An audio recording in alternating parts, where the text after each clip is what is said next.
How many people in your immediate environment, those people who are in your sacred circle, represent people who are on the same mission as you? Or do you have a bunch of people on your list who are not on the same mission as you, and those individuals are pulling you down? E.T., how do you do what you do?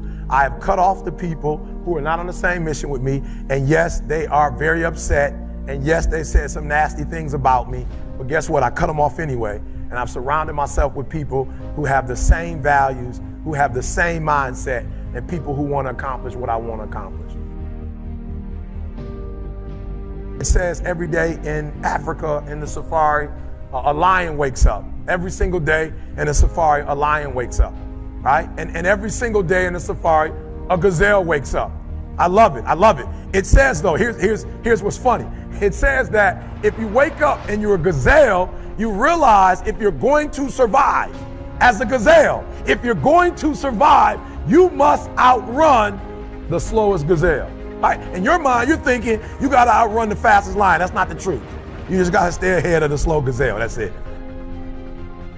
Right? So every single day when you wake up, whatever it is that you do professionally, you better make sure you're not in the back of the pack. You better be as close to the front, if not up front, as possible, because every single day when the lion wakes up, it's only one thing on that lion's mind, and that is catching the gazelle that couldn't keep up.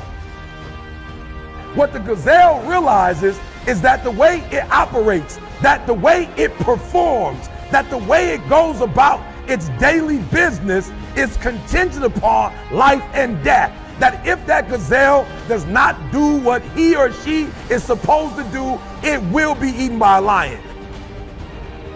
The story says that even if you are a lion and you have the advantage, that when the sun comes up, if you're a gazelle or a lion, you better get to running. Because if you are a lion, a gazelle is still not going to come to you and say, just eat me. No, you better hear what I'm saying, because there's those of you in this room, you're past the mark that Glenn is talking about, and somewhere in your mind, you're thinking they're not talking to me, they're talking to somebody else. And no, you have to understand, I don't care how deep you are as a lion.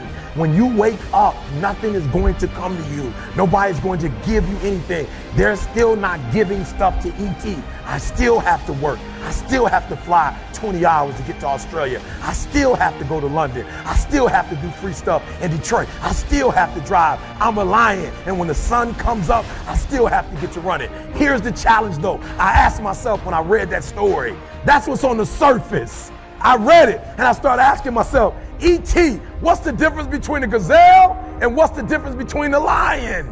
What's the difference? I know that they're wired differently, but what's the difference? And what I discovered is that the gazelle is running from something. The gazelle is running from something. So as long as the lion is chasing the gazelle is running. But as soon as the lion stops chasing the gazelle, it stops. And that's a lot of you in this room. That's a lot of you in this room. You will run. You'll do what you're supposed to do. As long as you're getting pushed, as long as you're getting motivated, as long as somebody is encouraging you, as long as somebody's coaching you, as long as somebody's pushing you, as long as somebody's prodding you, you're doing what you're supposed to do. As long as somebody's calling you, as long as someone is enticing you, as long as somebody's giving you rewards, you're moving. But as soon as that stops, you stop. I asked myself the question about the lion, and I said the lion is not running to be rewarded. The lion is running to eat. Every single day, the lion is running to eat, because the lion realizes when he kills the gazelle, not only does he eat the gazelle, but he brings it back home.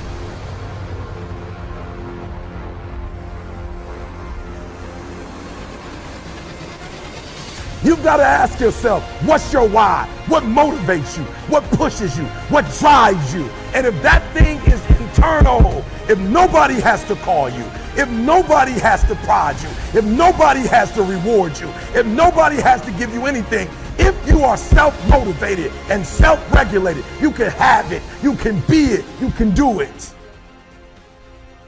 I need you to do me a favor. When you leave, I need you to be honest with yourself. I need you to be transparent. I need you to say, in my dreams, I'm beast mode.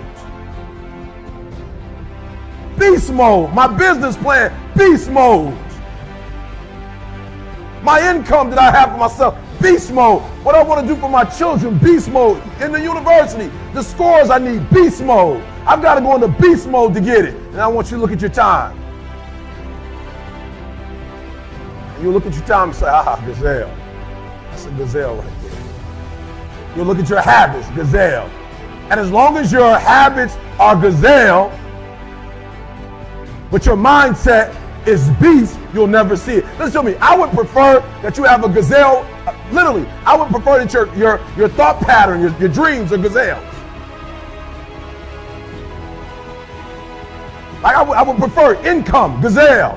But what you did every day was beast.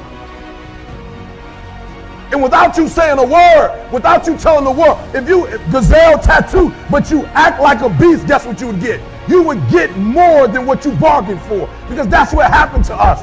All we were doing was videos. We never knew that we would be a global company. We never knew we would be a multi-million-dollar company. We never knew we'd have stores in Australia. We never knew we would sell our books in Africa. We never knew our stuff would be in England. We never knew. So we were these small kids doing small stuff. But when you looked at our schedule and our activities, beast mode.